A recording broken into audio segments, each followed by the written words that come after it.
pleasure to introduce Christian Schnell from Stony Brook, but actually now from Hitachi, Japan, who is going to tell us about the Nilpotent orbit hold in Christian. Thank you very much, Ludmil. I think this is my second time to be in Miami virtually. So yeah, anyway, so it's quite early in the morning in Japan here, but I'm used to getting up early, so it's not a problem. I think I have to speak in a slightly more quiet voice though than I usually do because of the people are still sleeping. So as I said, I'm going to talk about the nilpotent orbit theorem, and the old and new means that I'm going to talk about the original proof and also a new proof. So just very quickly, the nilpotent orbit theorem is one of the results in Schmid's paper from 1973.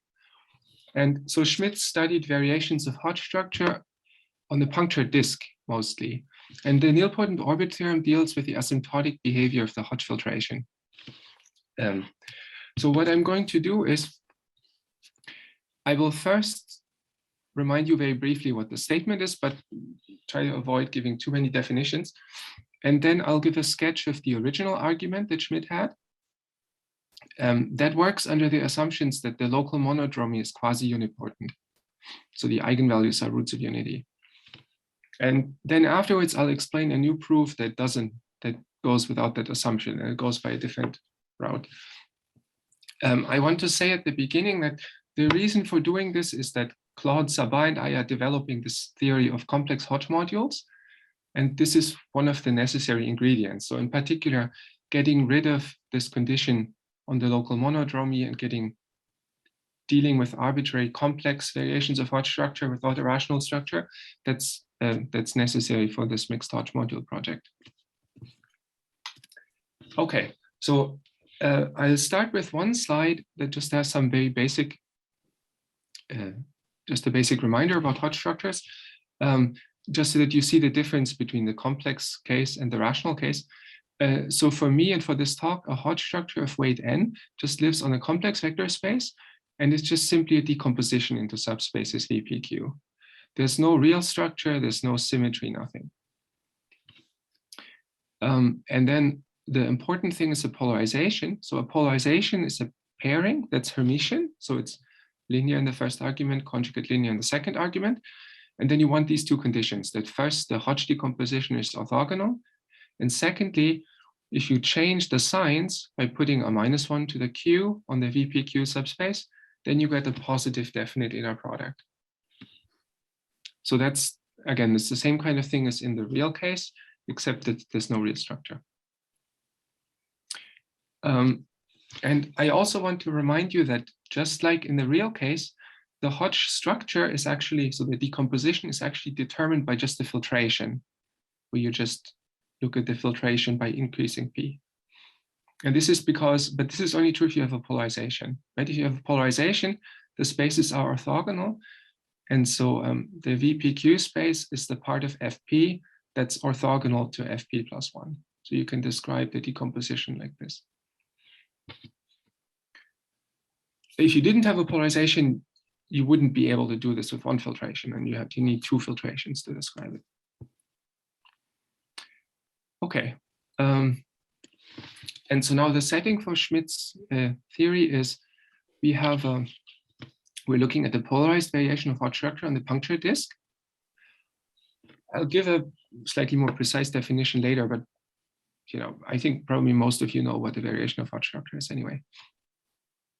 And the nilpotent orbit theorem talks about this in terms of the period mapping. So the period mapping goes from the universal covering to some period domain. And again, for the notation, I'll quickly remind you about the description of this. So what we do is the VHS lives on a bundle with a connection, and we want to trivialize that. So we pull back to the universal covering space. I'm a bit of a stickler about the signs. So for me, the universal covering space of the punctured disk is the left half space, just by the exponential map. This is a little different from what Schmid does in his paper. So Schmid uses the upper half plane, but then, anyway, I like this way better. And you pull the flat bundle back to the to this covering space and take the space of flat sections. So that's this vector space V. This is like a model for the nearby fiber of the bundle, if you want. And then on this vector space, you get a little bit of data. So you get from the polarization, you get the pairing. And then from translation by 2 pi I, you get a monodromy transformation or monodromy operator that preserves the pairing. And also, since this vector space V gets identified with the different fibers of the vector bundle in the VHS, at each point of the half space, you get a Hodge structure of weight n on this fixed vector space. And so this period mapping records the Hodge filtration of these different Hodge structures. Right, so it's a mapping from H into some space of Hodge filtrations.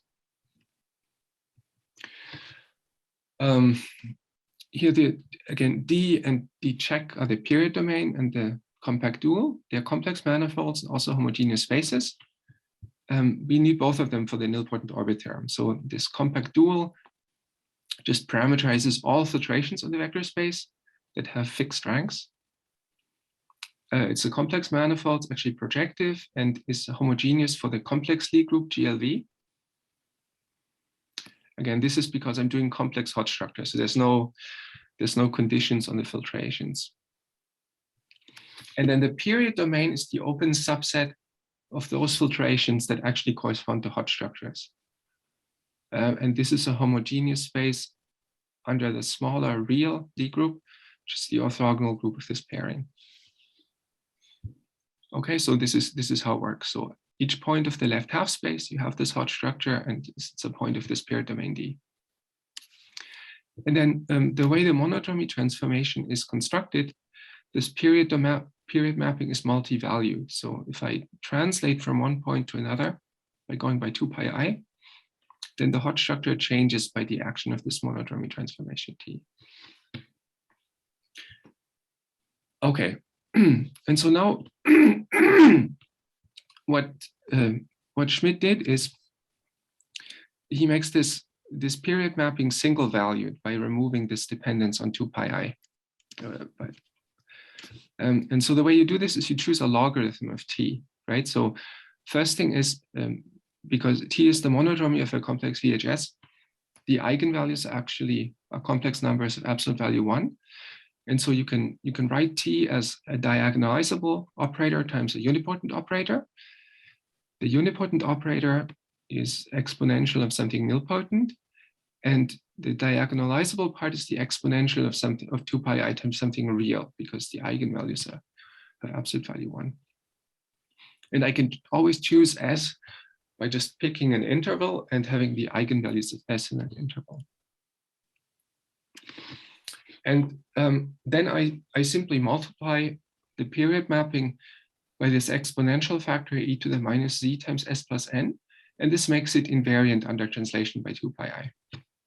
And so here you can see the calculation, because this factor in front changes by t inverse and phi changes by t, and so that cancels out. And so this expression is holomorphic.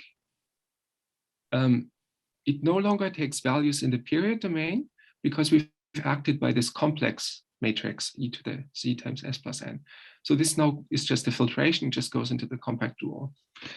And because it's invariant under translation, it descends to the punctured disk, and so it gives you this holomorphic mapping from the punctured disk into D check. And this is called the untwisted period mapping. Again, since I see Herb's face here on the screen, when I learned about this as a graduate student, in fact, I think one of the first things Herb told me that is he remembered sitting on the windowsill in some math department, maybe at Columbia, when Schmid came in and told him about this discovery, that this is the sort of thing that you have to do to make the Hodge structures converge somehow. Okay, anyway, so now the nilpotent orbit theorem, right? So this is one of the technical results in the theory. If you've used variations of Hodge structure, you've probably used this result. It has two parts. One is a convergence statement, and the other one is an approximation statement. So the convergence statement is very simple. It just says that this holomorphic mapping, this untwisted period mapping, extends across the origin. And then the second part So this is sort of the main convergence result in the theory. Like this is the thing that gives you convergence of all sorts of things that you want to study. The second part is an approximation statement. So this has, again, needs a little bit of notation, but it is saying that the original period mapping, which for example could come from geometry or some family of varieties or something like that, is actually very closely approximated by just a linear algebra gadget, which is this nilpotent orbit. So there's a certain filtration called the limiting Hodge filtration, and you can make a nilpotent orbit from it by multiplying by this exponential of this nilpotent operator. And this gives you a mapping into the compact dual, just a filtration, but the statement is that when the real part of Z is very negative, so when you're very far left on the half space or very close to the origin in the puncture disk, these are actually the Hodge filtrations of some Hodge structures. And moreover, this period mapping, the original period mapping is very close to the nilpotent orbit. So you have some distance estimate inside of D that is exponential in the real part of Z. Okay, so the right-hand side here gets very small when the real part of Z is very negative. And so the second part, what this lets you do is for certain questions, it lets you take the more complicated period mapping that you started from and replace it by this much simpler gadget here.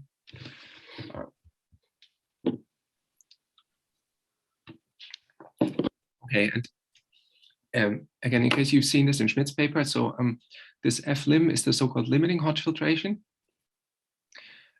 It's not quite the same thing as the value of this psi s at the origin. The two are slightly different. So the value of the untwisted period mapping at the origin, that's a certain filtration, but that's not in general compatible with the eigenspaces of the semi-simple part of the monodromy.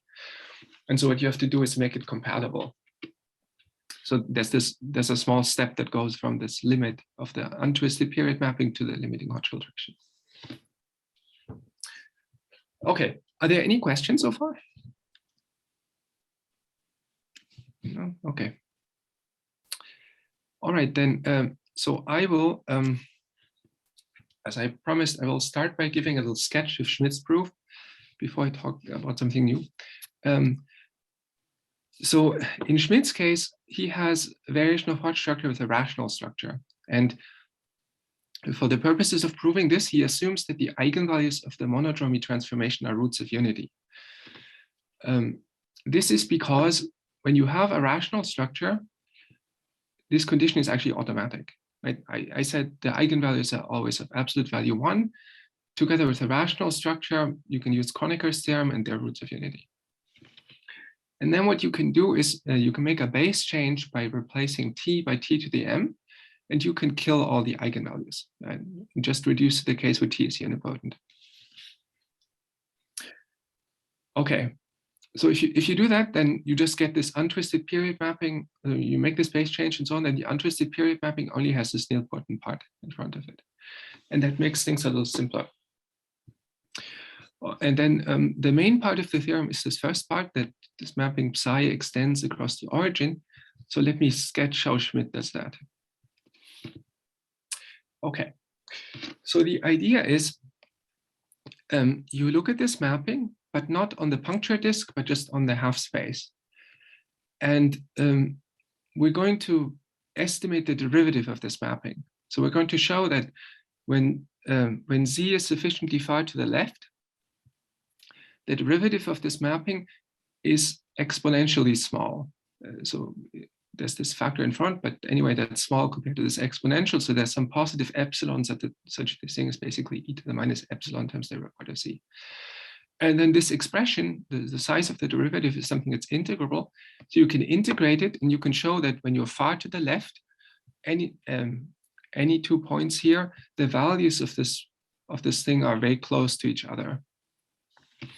And then this implies that this mapping psi is continuous near the origin.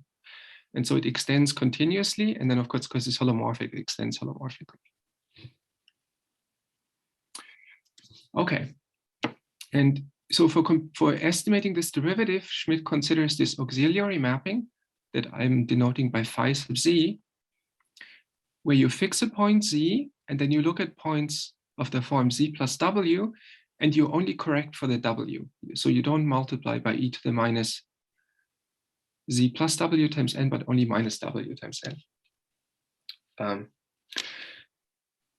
The effect of this exponential is still that this mapping is, which I now think of as a function of w, this is still invariant under the substitution w goes to w plus 2 pi I. When w is equal to 0, I'm just starting at phi of z, which is a point in the period domain, right? So at this point here, at z itself, this mapping, when w is 0, the value is phi of z, and I'm in the period domain D. And then Schmid observes that this mapping actually stays close to this point phi of z. So in particular, it stays in the period domain on a vertical strip when the real part of w is less or equal to some epsilon times the real part of z. The reason for this is two things. So first of all, when I move w, I go from phi to phi of z plus w. That's still in the period domain, but it's also close to phi of z because period mappings have this distance decreasing property. The distance between two values of the period mapping is less or equal to the distance between the 2 points in the half space using hyperbolic distance. And so this is roughly z times the absolute value w over the real part of z, because the hyperbolic distance gets smaller and smaller as you go to the left. Okay, so when I move w a little bit, phi of z plus w doesn't move that much. Then there's the effect of this e to the minus w times n. And again, one can show that the size of this nilpotent operator, measured in the sort of Hodge metric, is also of order 1 over real part of z. So when w is not too big compared to real part of z, this exponential factor also doesn't change that much. And so altogether, this expression will stay close to phi of z as long as absolute value of w is small compared to real part of z. And then, of course, the thing is periodic of period 2 pi I. So if I go sufficiently far to the left, the period allows me to move up and down arbitrarily. Okay, so the way it then looks like is something like this, that I have this vertical strip of width epsilon times real part of z for some positive epsilon. And on this strip, this auxiliary mapping stays close to phi of z. And so in particular, it stays in the period domain, and I can make it stay inside of a coordinate neighborhood of this point phi of z. And then if I do that, I can pick local coordinates. I write out this mapping in terms of coordinates in some affine space or something like that. Then I get a couple of holomorphic functions that are periodic and kind of bounded in size or something like that. And then there's this very beautiful lemma in Schmid's paper, which is basically the magic sauce in this proof, right? The magic of holomorphic functions. So it's the statement that if you have a holomorphic function on a strip, and if this holomorphic function is periodic in this way, then the derivative of the function is bounded by the function itself times this exponential factor. This exponential is the size of is the width of the strip. Okay, this is a residue theorem kind of calculation. But the magic is that because stuff is holomorphic, you suddenly get this exponential show up. And so if you apply this to the individual coordinates of this function phi, it lets you estimate the derivative. So it basically gives you that the derivative has this size here. And so magically, this exponential has shown up. And then to go from this auxiliary mapping to the original mapping, we were missing an extra e to the minus z times n. N is fairly small. It's also nilpotent, so this is some polynomial in z times n. Again, this is of size, a fixed power of the real part of z, so I can just handle this factor by increasing the value of m. And so this is how you get this derivative estimate. Okay, so it's a very nice, very beautiful proof. And again, the magic is that somehow you can go from these initial statements here, the distance decreasing property and some estimate for n, which are of order 1 over the real part of z. You can suddenly jump from there and pull out this exponential behavior, which is due to stuff being holomorphic. Okay, right. So this is very nice. Now, there's a problem though for the thing I want to do, which is remove this condition that the eigenvalues are roots of unity. So when the eigenvalues are not roots of unity, when T is not unipotent or quasi-unipotent, then my untwisted period map has this extra S in it, which is the logarithm of the semi-simple part of the monodromy. So this is some semi-simple thing with real eigenvalues. How would I adapt Schmid's argument to that setting? Well, so the main point was somehow that things have to be holomorphic and they have to be periodic. So I have to still consider some expression like this, right? And instead of my auxiliary function with just the n in front of it, I have to put s plus n because I need to make it periodic of this period. But now this extra factor e to the minus w times s is, since s is not nilpotent, but real valued, this has eigenvalues that are exponential in size. And so in my calculation over here, when the size of w is roughly the size of real part of z, these terms are exponential in the real part of z. And in my initial estimates, for example, from the distance decreasing property, everything is of size 1 over the real part of z. And so these exponential terms completely swamp out the rest and they kill the argument. And so the whole thing actually doesn't work with this extra s there. So this is the trouble somehow. So I spent quite a lot of time trying to fiddle with this and trying to patch it, but somehow you never get past this point that these exponential things are too big to be dealt with.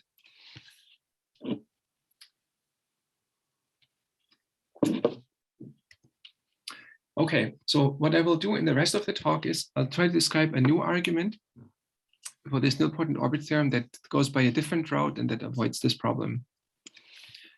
And again, the main ingredients in my case are some curvature properties of the Hodge metric, and then the ability, so something called Harmonics L2 estimates, which is basically the ability to solve certain d-bar equations with estimates. And I'll try to sketch where that comes in. Okay, now I'm going to, before I get into the proof, I'm going to say actually what the complex variation of Hodge structure is, and I'll try to tell you this thing with the curvature so that you can see what the main idea is. This is analysis, so I'm describing VHS using smooth vector bundles.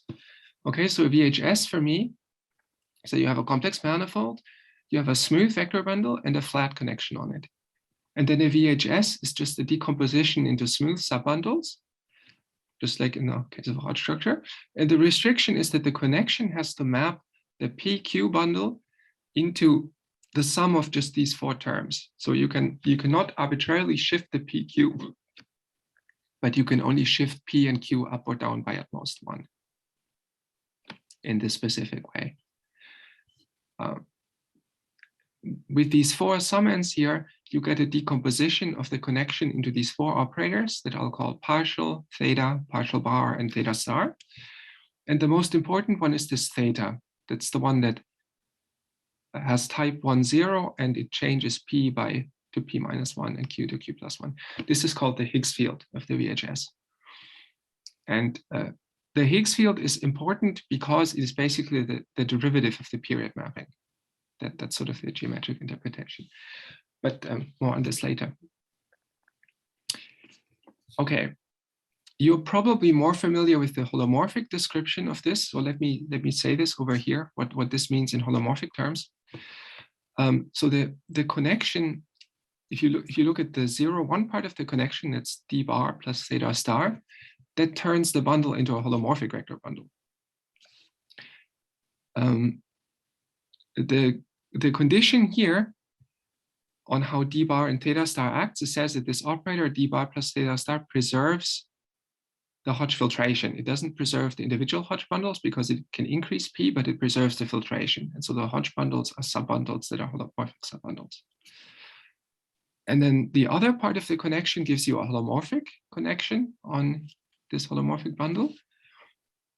And again, this condition that del plus theta together can only move P up at most into P minus 1. This is this transversality condition that the Hodge filtration Fp gets mapped into Fp minus 1. And then also, if you just take this operator d bar on its own, this is a d bar operator on the bundle EPQ that turns EPQ into a holomorphic vector bundle again. And this holomorphic vector bundle is just the quotient of the two Hodge bundles. And from this point of view, the Higgs field is this map from the quotient bundle to the next quotient bundle, which is just induced by the connection.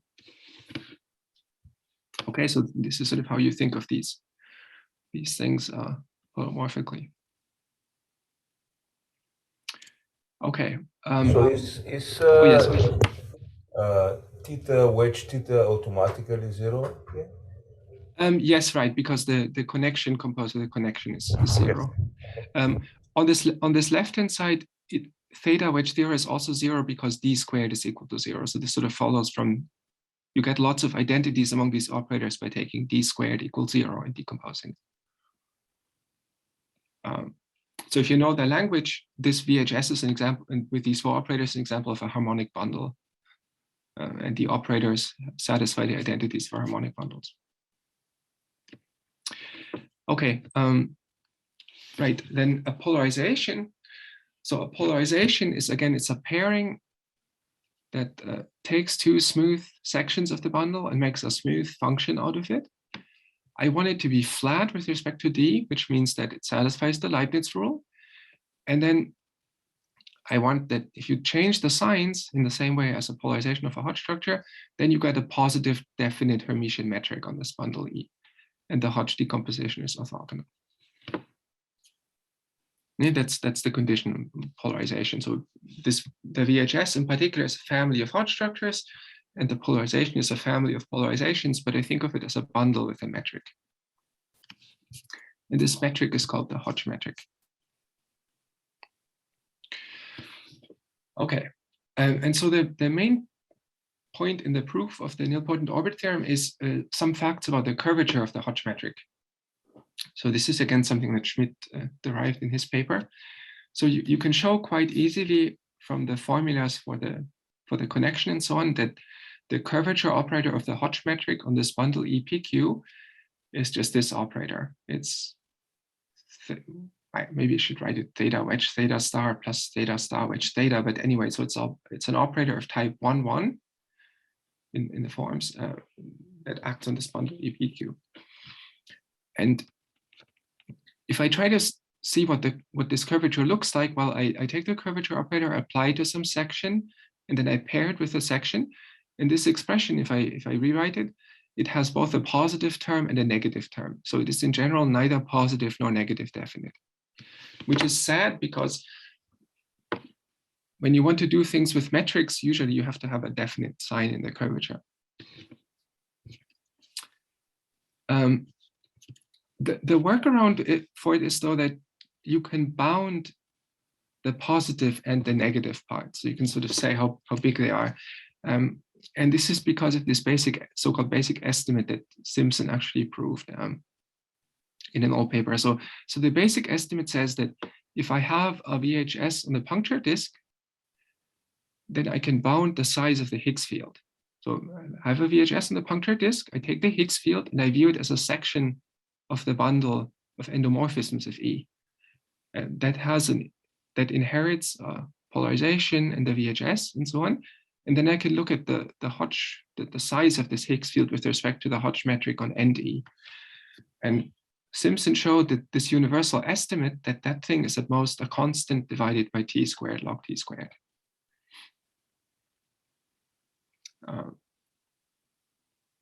Again, this basic estimate is sort of the main analytic input.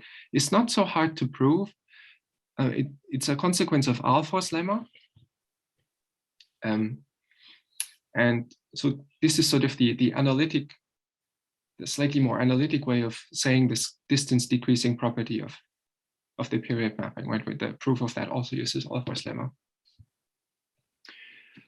Okay, so this is some of the key point about VHS, that you can bound this Higgs field. And so in particular, because you have this bound, you can bound how big the positive and the negative term in the curvature can be.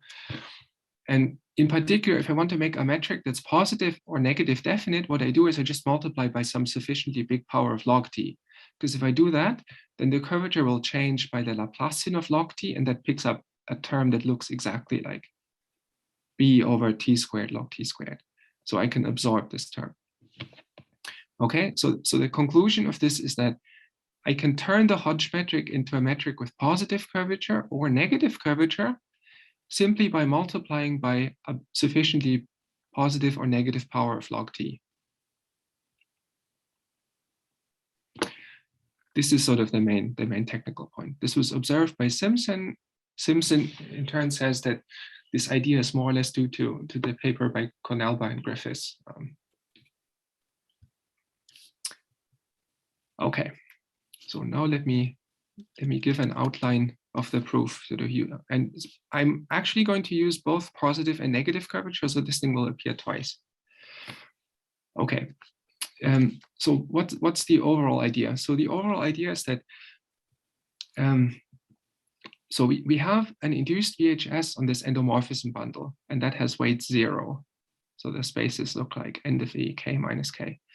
And this theta is actually a section, because theta changes the Hodge type by changes pq to p minus 1 q plus 1. So it's a section of end E minus 1, 1 of this one summand here. And the various identities among the operators say in particular that theta is holomorphic as a section of this one summand. So on this endomorphism bundle, the operators are just commutators with the original operators, and the commutator between d bar and theta is 0, and this says it's holomorphic. But if I view theta as a section of not just this one summand, but of the whole bundle, then it's not holomorphic, because on the whole bundle, the d bar operator is commutator with d double prime, with the 0, 1 part of the connection. And if I compute that, I end up with the commutator between the adjoint of theta and theta itself, and that's not 0. Okay, and so the first step in the argument is that you take this Higgs field, which is a holomorphic section of this minus 1, 1 bundle, and you try to lift it to a holomorphic section of the whole bundle by adding some extra terms to it. And more precisely, I want it to be a holomorphic section of the Hodge bundle f minus 1. So what I want is, I want to add some terms in f0 of end E and make some holomorphic thing curly theta that is equal to whose minus 1, 1 component is the Higgs field theta. Actually, I want it to be t times theta for some technical reason. Okay, so I want to correct the Higgs field and make it holomorphic as a section of end of E. And I want to do this in such a way that I also get an estimate for how big the Hodge norm of this new guy theta is. And the way you do this is you use a d-bar equation, you solve a d-bar equation, and that uses this technique of Harmonics L2 estimates. So to both produce this theta and to get an estimate for its L2 norm. The L2 estimates require metrics with positive curvature, and so here we have to use this trick of multiplying by log t to some big power to make the metric positive, to make the curvature positive. I'm just giving like a broad outline, so I have a few more slides at the end about the L2 estimates, but for the time being, I'll just say this here. Okay, so the idea is we take this thing which is holomorphic only in this one bundle, and we make it holomorphic in the whole bundle. Is the point that you can lift it at one point first and then use like L2 method command to extend it? No. You just do the whole thing. So you just construct it as a square integral section, as an element in some Hilbert space by some functional analysis stuff. Okay. It's not extension from a point, but it's an overall integrability kind of thing. Okay, cool. Okay, right. So this way I obtain this lifting of the Higgs field, this holomorphic thing. I pull it back to the half space. So T times theta d over dt pulls back to the Higgs field on the half space, which I just would denote as theta sub d dz. And on the half space, everything is trivialized. So this curly theta now becomes a holomorphic mapping from H into the endomorphisms of this vector space V. And again, because it's pulled back, it has this multi-valuedness. When I translate by 2 pi I have to conjugate theta by the monodromy transformation. Then I do the same thing as in the nilpotent orbit theorem, namely I undo this twisting by multiplying by some exponential factor. Then I get a holomorphic mapping from the puncture disk into the endomorphisms of the vector space. And now the thing is that I know how big this exponential factor is. It has a semi-simple part and the nilpotent part. The nilpotent part basically produces a power of log t. The semi-simple part produces a power of t. And so if I choose A and B suitably, I can use this L2 estimate here to show that this B is square integrable near the origin. Right? This estimate over here for a good choice of A and B lets me show that the L2 norm of B near the origin is finite. And then because it's holomorphic and it's in L2, it extends across the origin. Okay, so I can go from this kind of L2 condition here to stuff extending holomorphically, because a holomorphic function with bounded L2 norm has to extend across a puncture. Okay, this is sort of the extension part. And so now I should say why I wanted this in the first place. So why did I want this lifting of the Higgs field? Well, the point is that the Higgs field is the derivative of the period mapping. So more precisely, the tangent space to the space of filtrations, to the compact dual, at a given point is isomorphic to the vector space NV modulo those endomorphisms that fix the filtration. And if I use this model for the tangent space, then the derivative of the period mapping is really just the Higgs field modulo the subspace F0. Right? The Higgs field is of type -1, 1. So this, again, this is this transversality condition that the derivative of the period mapping is horizontal because it stays in F-1. Well, if I know the derivative of the period mapping, then I can compute the derivative of this untwisted period mapping by just the chain rule. And so if I do this chain rule computation, the derivative of the untwisted period mapping is you take the Higgs field, you conjugate it by this exponential, and then you subtract the derivative of the exponential, which is minus s times n. And I've exactly constructed a holomorphic thing that is equal to this derivative modulo F0, right? Because my theta is equal to the Higgs field modulo F0. And so my operator B here is equal to this conjugate of the Higgs field mod F0. So what this procedure gives me is, it gives me a holomorphic operator B that's holomorphic as a map from the disk into NV that is somehow realizes the derivative of this untwisted period mapping, psi s. Right? The left-hand side was only holomorphic, the original derivative was only holomorphic modulo F0, but B itself is actually holomorphic just as it is. It's honestly holomorphic. So I lifted the derivative of the period mapping to something holomorphic. And okay, this I can now use to actually show that the untwisted period mapping extends. This doesn't go by Schmid's route of bounding the derivative. It's some slightly more formal argument. So what I do is I have this holomorphic operator B of Ez minus s plus n. And I basically, I find a logarithm of it. So I solve this differential equation. G prime equals this operator applied to G, where G is a holomorphic mapping from the half space into GLV. I turn it into an initial value problem by picking a base point, the point -1 in the half space, and assuming that this G is equal to the identity at that point. And then it's just standard Cauchy's theorem to show that this initial value problem has a unique holomorphic solution. If I pick G as the solution of this problem here, then it's very easy to show, because the derivative of psi s is this operator here. It's very easy to show that G inverse times psi s has zero derivative, and therefore is constant. And so this way I can write the untwisted period mapping as this holomorphic thing G times the value at the base point. Okay. And now comes the crucial point. So the crucial point is that this ODE in the initial value problem has a regular singular point at t = 0, because B is holomorphic on the disk.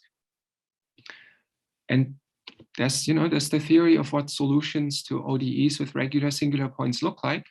So the general statement is that every solution is potentially multi-valued, but it looks like a multi-valued exponential times something that's meromorphic. Okay, and so my untwisted period mapping is the solution times a fixed filtration.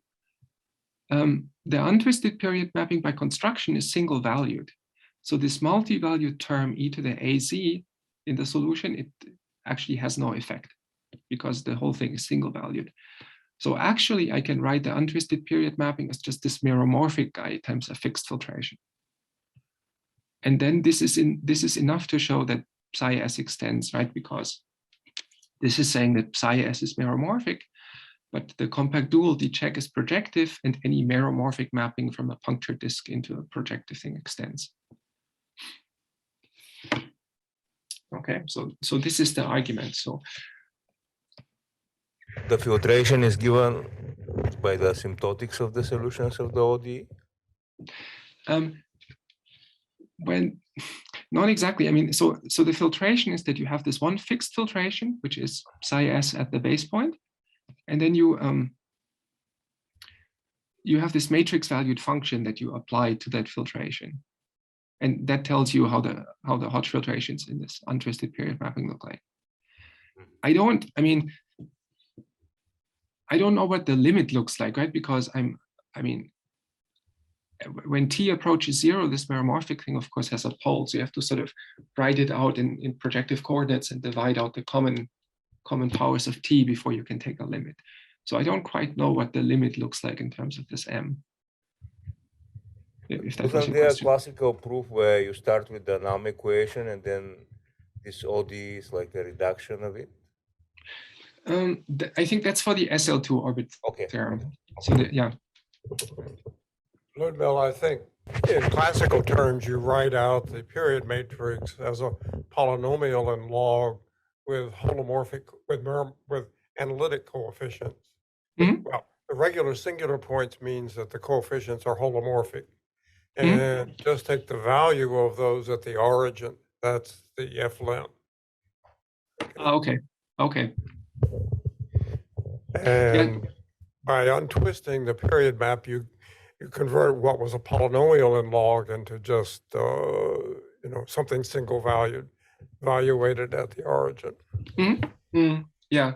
I think there's also a comment in Schmid's paper, and then in your survey paper with Wilfried, that in dimension 1, the nilpotent orbit theorem is more or less equivalent to showing that the connection has a regular singular point, right? So this is sort of what this argument does, basically.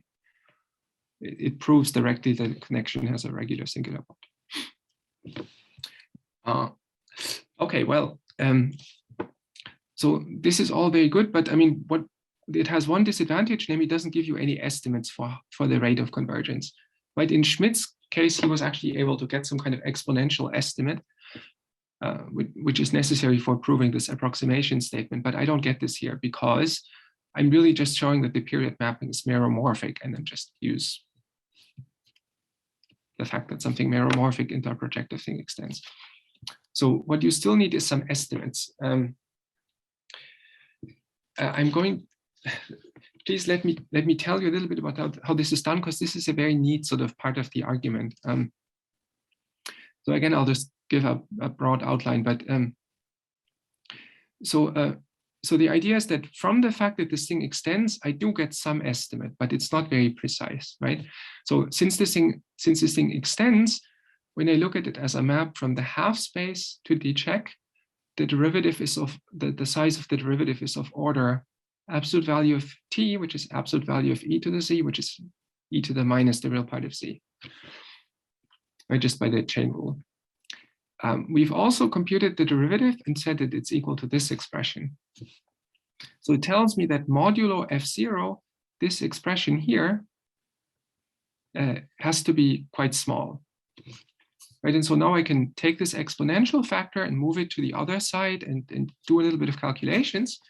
And I can show that the difference between theta and s plus n has to be small modulo f0. In other words, the difference between theta and s plus n, if I look at its Hodge components, and I only take the components of type -1, 1, -2, 2, and so on, so modulo f0, those have to be small. Right, so more precisely, what you show is that the difference between theta and n-1 and the other higher Hodge components of n, that has to be small, and also the projections to the eigenspaces of the semi-simple part have to be small. They're small in the sense that they look like a constant times a power of the real part of c times something exponential, sort of like in Schmid's argument. Since I know s and n, I have some control over the two constants m and delta here, but I have no information about the value of c, basically, because that depends on this psi s, and psi s just sort of happened because things were meromorphic, so I don't have any precise estimates for how big this constant c is. And then the rest of the argument is, again, use some slightly magic seeming step, namely to actually get some explicit value for this constant c. And this uses the maximum principle. So the idea is that once you have an estimate like this, with any sort of constant here, you can actually put a very precise specific value for c instead. That only depends on a very small number of quantities. And that dependence is important because you also want to prove the nilpotent orbit theorem in more than one dimension. And that's very easy if you have a one-dimensional statement with good constants. If you have sort of very uniform constants in your one-dimensional statement, then it's very easy to generalize the nilpotent orbit theorem to higher dimensions. Okay, so how this goes is something like this. So the left-hand sides of my inequalities here, they're actually the Hodge norms of these two operators here, when I view them as sections of the quotient bundle and mod f0. So again, I go mod f0. So the left-hand side are the Hodge norms of the components of type -1, 1, -2, 2, and so on. So they're the Hodge norms in this quotient bundle and mod f0. And again, on this bundle, I can get a metric with negative curvature by multiplying by a fixed but big negative power of log t. The Hodge metric itself has indefinite curvature, but I can make it negative by multiplying by this log term.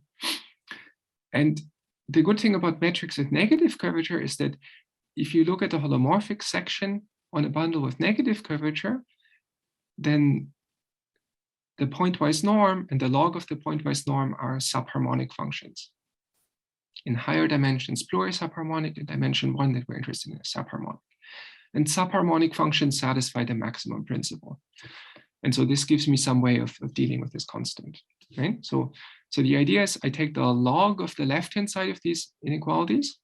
The log of the left-hand side, after I make this adjustment to the metric, will be a plurisubharmonic function. And then it's some statement, this inequality is some statement that I have some kind of inequality for a subharmonic function. And then I can use the maximum principle to try and prove it.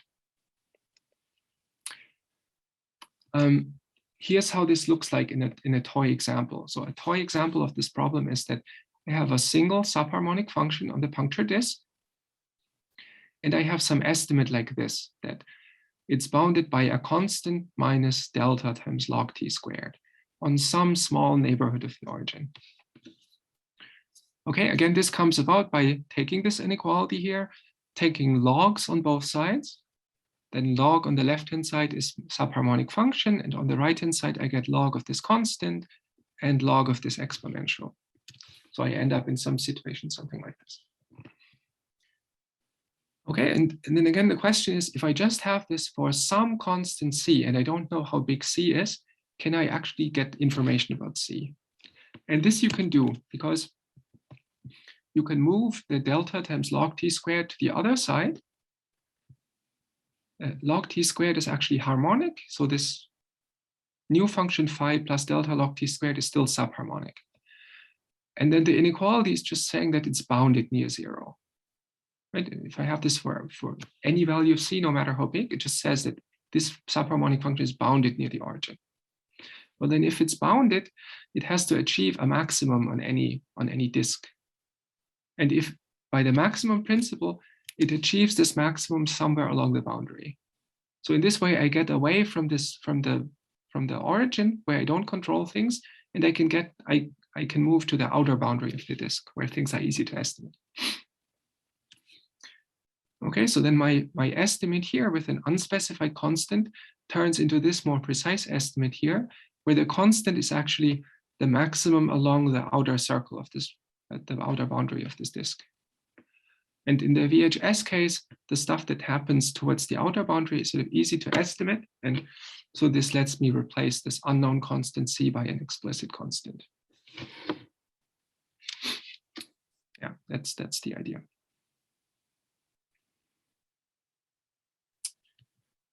Okay, and so then the way you use it to finish the proof is, so you still have to get some distance estimate in the nilpotent orbit theorem. So that involves the distance between the original period mapping and the nilpotent orbit. So the way you do this is you consider a curve in D check that joins those 2 points.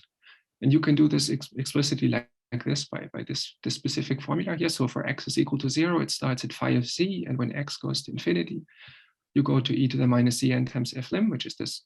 Sorry, this should have been a plus here. Go to the nilpotent orbit.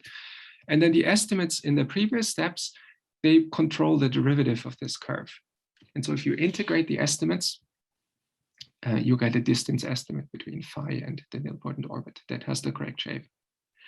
And again, the point is that because the constants in the previous step are uniform, because of the maximum principle argument, the constants in this distance estimate are uniform, just exactly like in Schmid's case.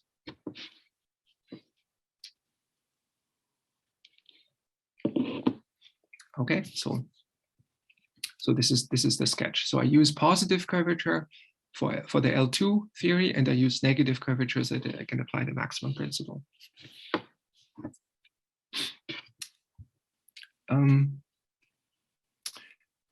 Okay, now I have let's see, I have a little bit of time. I have a couple of slides left, just 2 or 3, I think, about this first step of the argument, the L2 estimates and so on.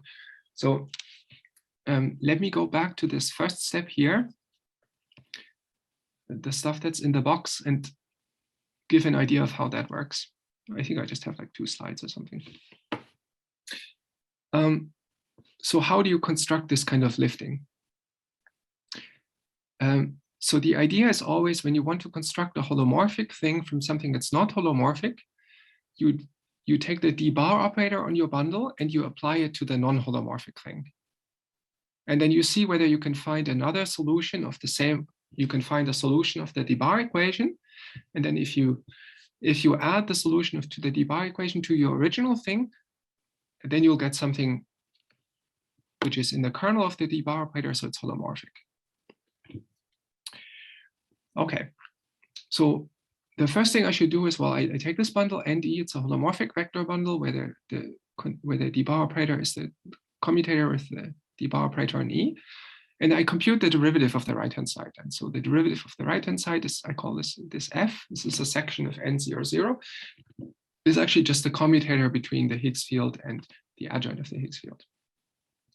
So this is a section, since the Higgs field is of type -1, 1, and the adjoint is of type 1, -1, this is a section of ND00.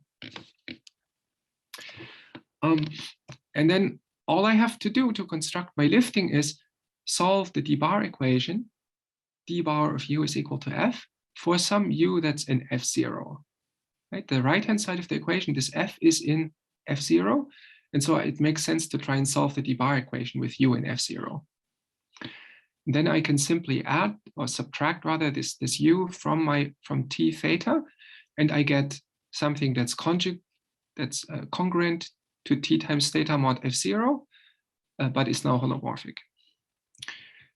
And when I want to solve this d bar equation, I want this estimate, so I want to solve the d bar equation with the estimate for how big the solution is. That will then give me the estimate on my lifting. And well, the basic principle is that you can solve d bar equations if you have metrics with positive curvature, but that's good because we know how to do that. And also, you need things to be in L2. That's the idea. So to solve a d bar equation with an estimate, you need the right-hand side to be in L2. And this is again covered by the basic estimate. So the basic estimate gives me this estimate for the size of the Higgs field. And the right-hand side of the equation is basically t times the commutator between the Higgs field and the adjoint. And I can bound all the terms by using this basic estimate. So if I actually do the integral, I can show that the right-hand side has finite L2 norm, even if I put t to the a plus 2 and log t to the b plus 2.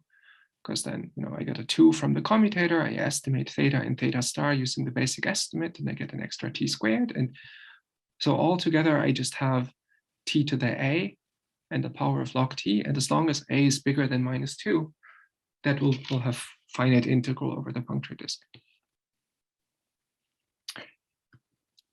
Okay, and then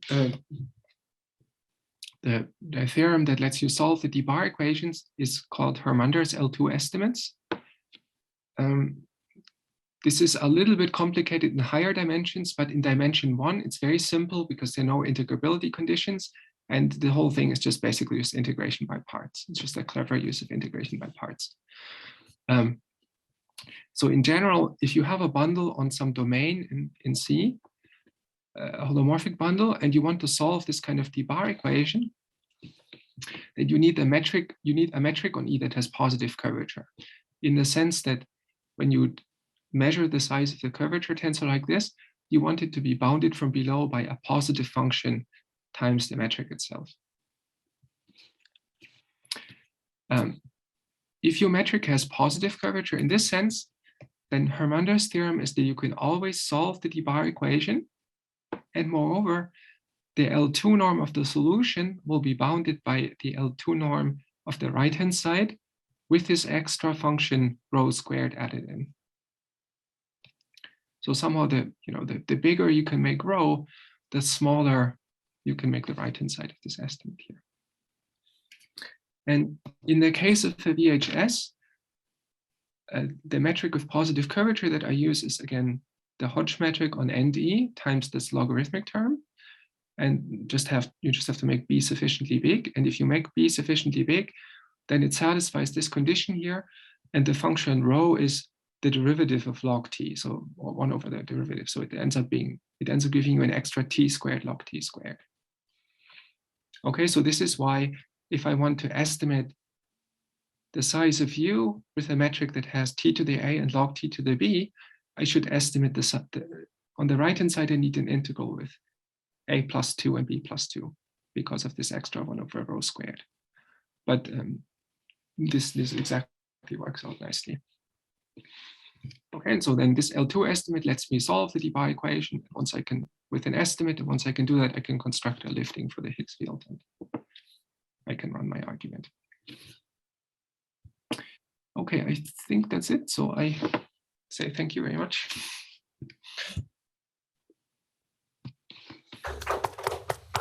Thank you, Christian. Questions? More questions? Christian, you said that the curvature is a difference, doesn't have a sign. It's a difference of two positive things.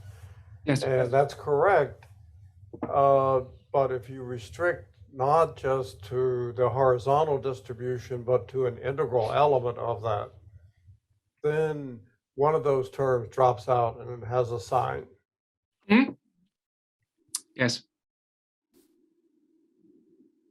That's right. It just, unfortunately, that doesn't help me for this sort of argument here, right? Because the thing I need to feed into the curvature is Okay. not even the Higgs field or anything like that, but it's an arbitrary test function, because in this argument where you derive the L2 estimates, you do some functional analysis, Rees representation theorem kind of argument. You need this inequality for an arbitrary smooth section of the Hodge bundle.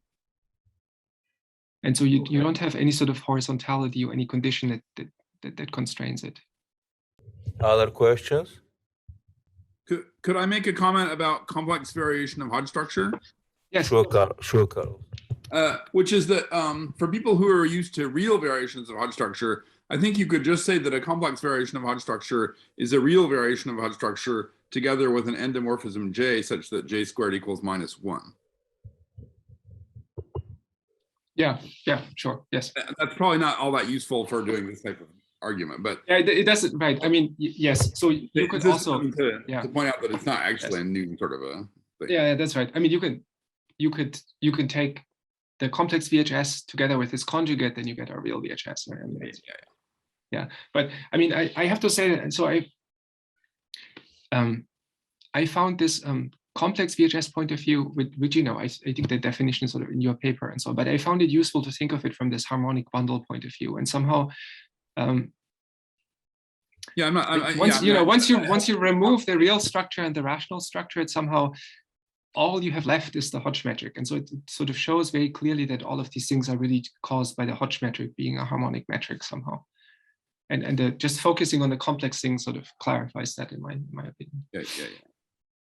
If I wanted to replace the F just by like some grading that tells me which HPQ I'm in, can I think about it like that?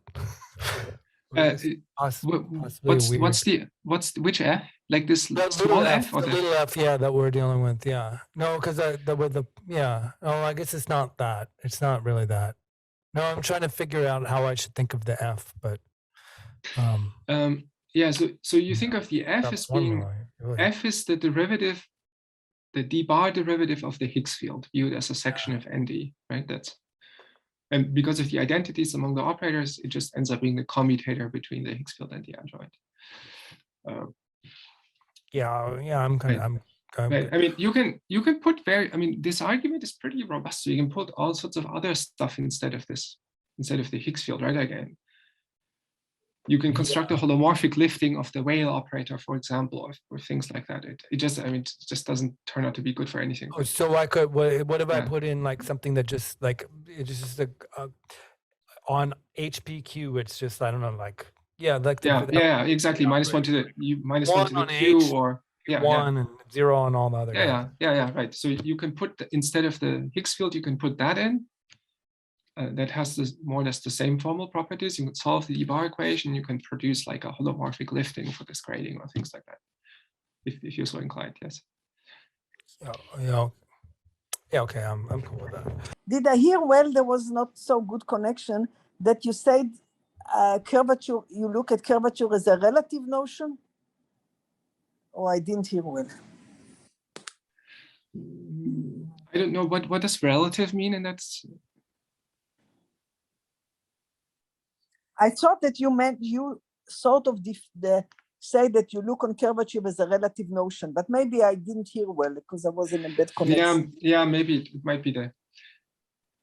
No, so the point is that the curvature is indefinite, the curvature of the Hodge metric, but I can force it to be positive or negative just by multiplying by a power of log t, and somehow log t is a sort of nice small function, and so it says that I don't lose I don't change it that much by multiplying by this log t, right? So effectively for these arguments, I can achieve positive curvature and negative curvature with very little. Yeah. So that's relative in some sense. Okay, thank you. Yeah, relative in a philosophical sense. Okay, yes. Yeah. Yes. Can I ask another question? Yes.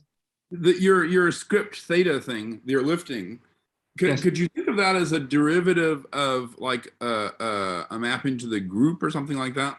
Where like you're trying to like take the period map and sort of lift it to a map into the group such that, which is going to be the orbit, really, into the complex group, maybe. I mean, could you think of this script theta thing as being like a derivative of the group, and then try to, and like the integrating the script theta thing would be giving you the orbit, the map into the family of group elements?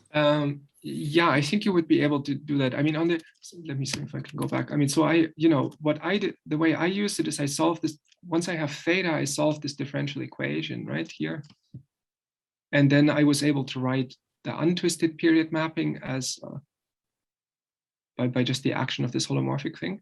So if you do the whole thing sort of without the twisting, you can, I think you can also write the original period mapping as some kind of orbit of something. Yeah. So I think what you're saying is right. Exactly.